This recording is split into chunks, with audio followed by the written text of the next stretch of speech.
Well, hello and welcome back to our daily devotional.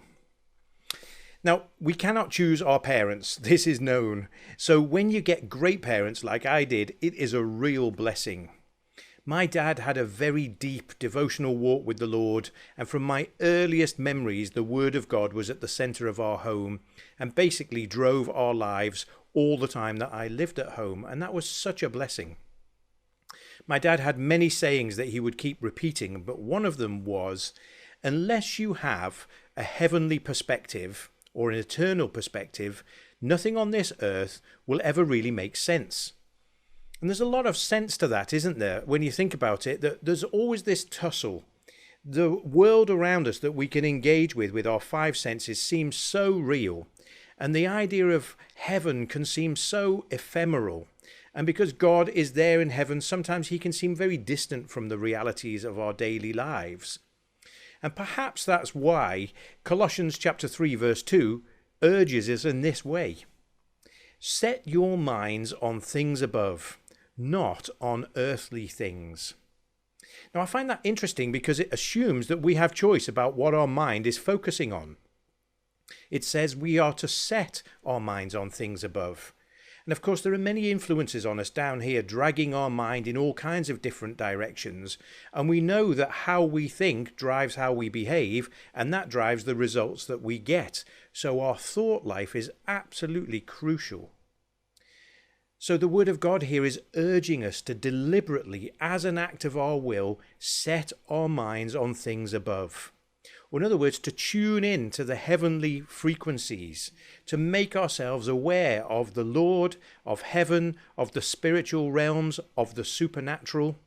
Because the alternative is that we become very secular and our decisions and our guidance is all driven by earthbound things, but they're never likely to get us to the right place.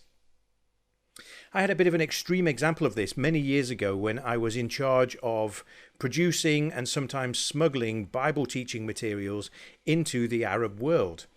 And I was in a meeting with somebody who was going to be doing translation work for us.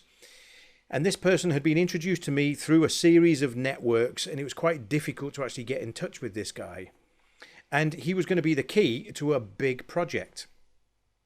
And we'd gone through all of the social niceties and the chit-chat, and we were getting to the point where we needed to shake hands on the deal that would make him our main translator for this project.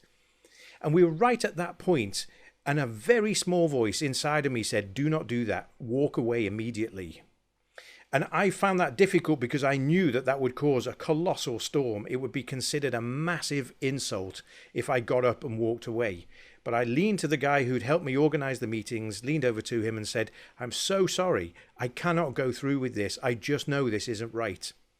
And he was saying, "Look, you need to be sure this will cause a massive uproar if you do this." But I stuck to my guns because I knew that I'd heard from heaven that this was not the right thing to do. And sure enough, it did cause a big storm. It caused a lot of upset. A lot of egos got bruised. But then 4 months later, it came to light that that man was working with the Muhabarats, which is the secret police, and he was deliberately inveigling himself into Christian ministries and organizations so that he could report on everything that they were doing to the secret police and get them shut down. So the Lord saved us from really bad things.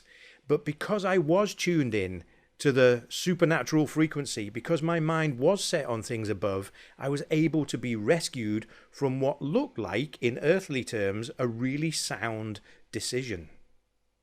And it's the same in these uncertain times that we're in, isn't it? That if we look around us, there's an awful lot to shut us down. There's a lot that will paralyze us. There's a lot that will make us anxious and fearful. And therefore, we cannot allow our mind to be dragged into just thinking about those things. But as an act of discipline, as an act of our will, we must set our minds on the things above, not on earthly things, so that the Lord can guide us in his way and bring us through this in the way that he wants, with all the things that he considers being necessary sorted for us, because we can trust him.